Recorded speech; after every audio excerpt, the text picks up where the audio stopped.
Now I want to talk a little bit about, yeah, kind of a different interview that I listened to today at work, and yeah, my experience as a nursing assistant. Basically, the interview I listened to today, I think it was the Dirty Work. It was the author of the Dirty Work book. Let me see, book. Yep, here we go. Here it is. I am pretty sure. Oh shit, that came out really recent. I think this is him. Yeah, Y'all Press. Is that a name? Is that a real name?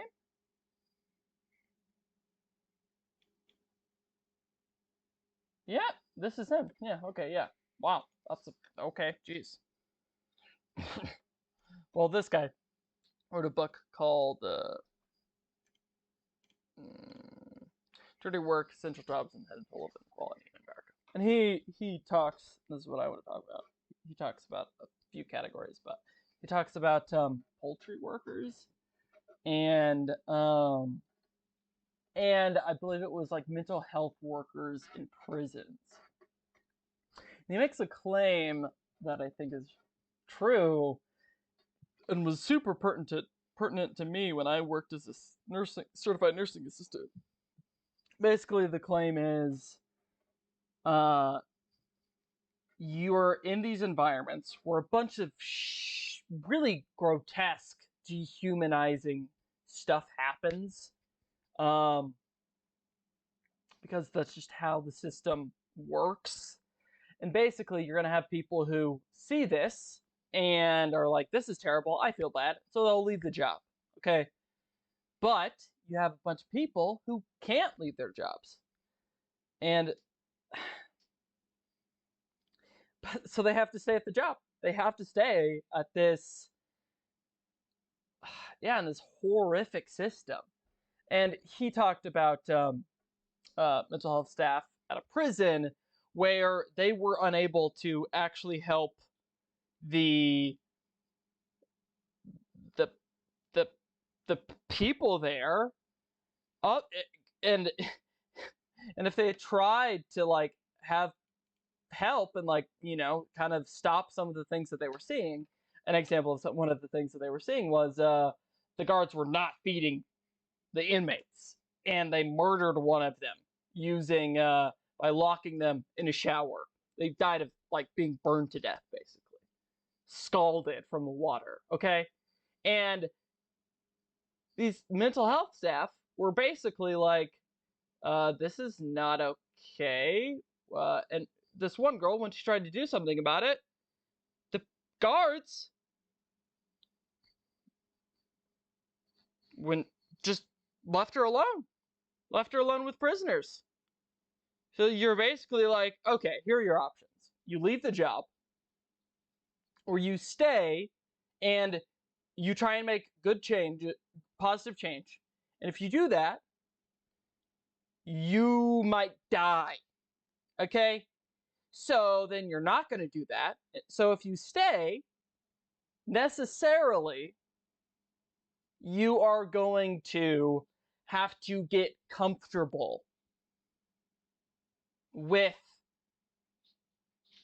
the disgusting, absolutely abhorrent stuff that happens in these prisons or at these jobs. Okay.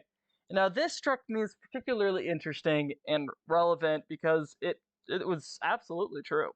With what I experienced as a nursing assistant. Now, when I was a nursing assistant, it's not an easy job, but I worked at a long-term care unit with, a bunch of old people, and that's where they were going to live the rest of their days. And I saw that exact same, like, I saw my, I saw basically good nursing assistants that I know that they were good people. And I saw them, due to a lack of staff, a lack of help, I saw them do kind of awful things to some of the staff or some of the residents. Not anywhere from verbal abuse, um, arguably some physical, but you know, the it gets kind of gray and blurry, so I don't want to say that it was physical abuse, but I saw. I mean, but this is what I will definitely claim is that because of the higher ups and the system not allowing for enough staff and enough support for the staff, you saw like bad care being done, really bad care being done, half-assed. You don't have enough time to do anything because you're constantly going to the next thing. I saw terrible, terrible care being done. Okay, and it's not the fault of the staff. It wasn't, because there was nothing. You had to do it this way. Okay, and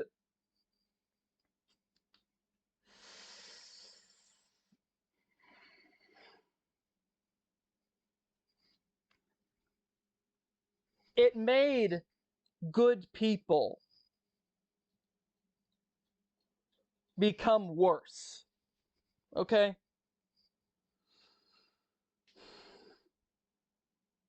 And I'll say that again. It made good people worse people if you stayed at these jobs. I saw it. I saw it. I saw it. I mean, I saw a lot of really, really terrible things at working as a nursing assistant. Well, I ended up leaving. I ended up leaving my job because it was just wearing on, it was wearing on me too much. And I saw these like moms. I saw these moms that needed to take care of their kids and they weren't able to leave. They weren't able to leave. I left because I saw a system that basically didn't care about the residents, didn't care about the staff, didn't care about good work being done. And actually, it's not that it just didn't care. It wanted these residents' lives uh, to be awful, basically. And I'll explain why and how that worked. Basically, you have a system that relies on profit. Okay? It relied on residents being alive for as long as possible, even if they're literally begging and want to pass and, get on some morphine and pass. Okay? Even if they don't want to eat. We were forced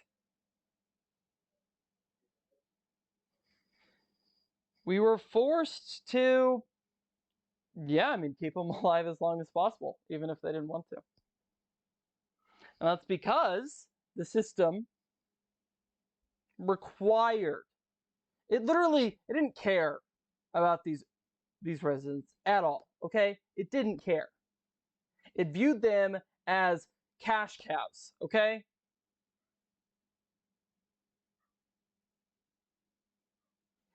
And it was, I'm no longer a CNA, and I won't ever go back. It was so, it was terrible. It was honestly terrible. And if you stay, a little bit of you dies. you have to get okay with it. Because it's not gonna change. You can't change it from like even some of the higher ups who are awesome people. They had no power whatsoever. And I think my experience in the healthcare field really just started me on a path to despise for profit. I mean, to despise and start to see glaring issues with capitalism. Okay? I saw it. I saw lives get, I saw really horrific things because of a system that's for profit.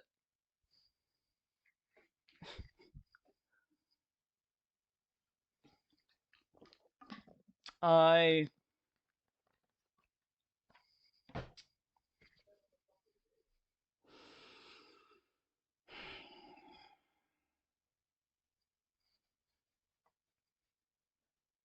and I mean, ever since then, I've kind of learned more about kind of that was that was that was one of the first moments on my path to realizing that yeah, I mean, there's so many problems with capitalism, and that there has to be a different way. There has to. Another, and I never worked in this field, but to bring it back to the interview that I listened to, um, he talked about poultry workers during the pandemic, and basically these poultry workers were not on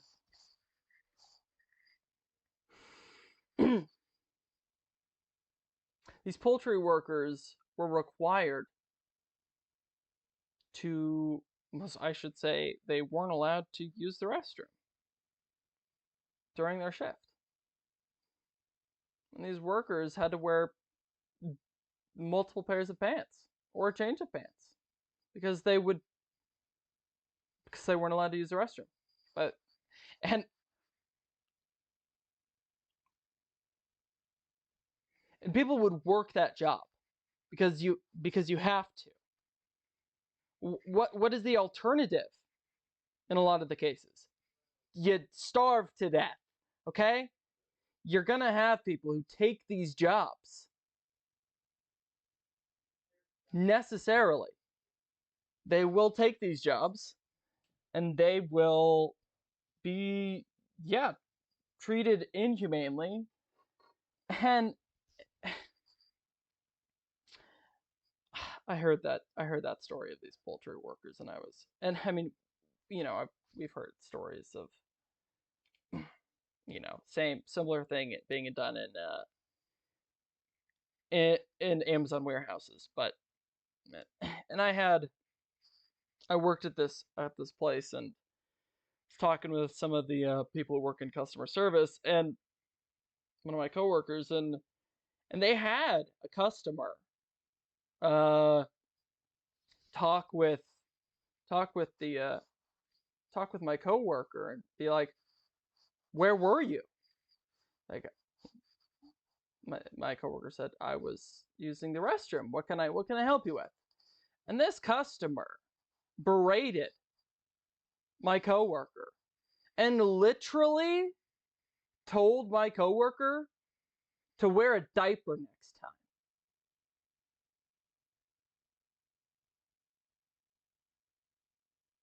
This customer didn't want to wait for 10 seconds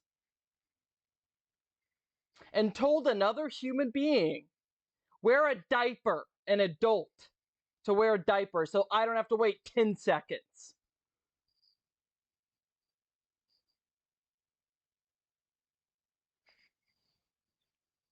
I fucking can't. Dude, the entitlement, the fucking audacity to tell someone to wear a fucking diaper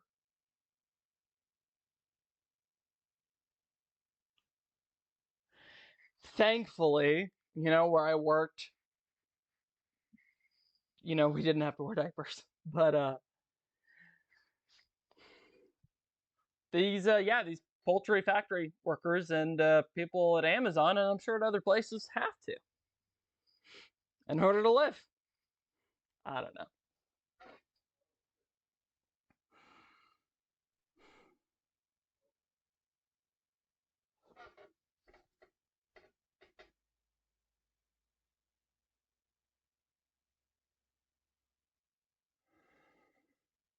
Something has to change because this is barbaric. This is absolutely barbaric.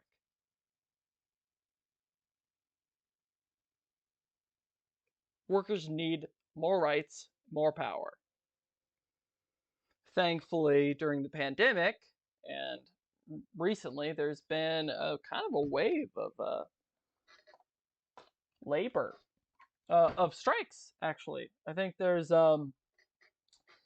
nurses going on strike in Eugene, Oregon, the Kellogg workers, the John Deere workers, nurses in Worcester. I have no idea how you say it. Um,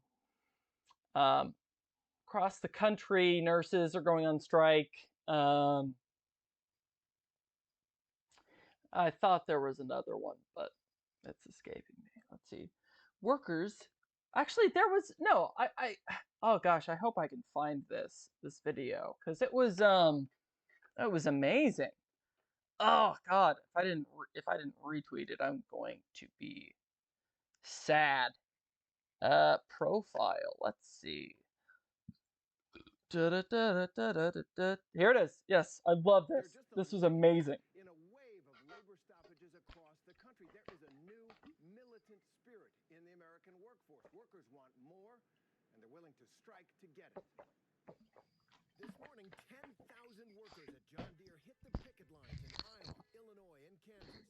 They argued that even as the agricultural equipment company's profits grew by 61% in recent years, and their CEO's salary grew by 160% during the pandemic, their pay has actually been cut. We need to let them know that they can't continue to take our money and take our money and take our money. Across the country, labor is on the march. In California and Oregon, 24,000 nurses and other healthcare workers at Kaiser Permanente voted to authorize a strike over pay and better working conditions. Meanwhile, union workers at Kellogg's cereal plants have been on strike for more than a week, angry about long hours, including 7-day work weeks. Our number one priority is to get back to the negotiations table and reach a contract so our employees can get back to their jobs and their lives. And soon, Hollywood may see a walkout. 60,000 film and TV crew members could walk off the job Monday over what they claim are unfair working conditions. Our hours are really grueling, and we need not just rest between the workdays and over the weekend, but an actual meal break during the day. And across the country, a record number of workers are quitting their jobs. 4.3 million Americans, or 2.9% of the workforce, left their jobs in August. Many are looking for better work conditions and pay, especially with inflation on the rise. Several forces are driving all of this. As the pandemic comes to an end, companies are seeing sky-high demand and very tight labor markets. They're having trouble filling jobs. Workers notice that top executives and bosses are getting paid, and so for the first time in a long, long time, workers have the upper hand. Robin? They've had enough. All right. Hell yeah.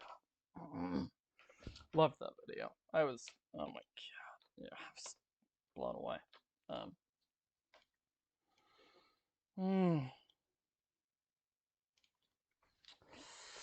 Bring back to what I was just talking about, that we are seeing positive change in the workplace in some instances, despite horrifically, just like, oh my god, yeah, government that's so anti-worker, it's incredible. But I can't not bring up the previous the that the Supreme Court might Get rid of the Department of Labor. Like, I don't know. So, I mean, we're seeing good things happening with the strikes. It's awesome. But I mean, I don't know. It feels it's a small, small victory, I guess. You know, it's rough out there. Okay, it's really fucking rough out there.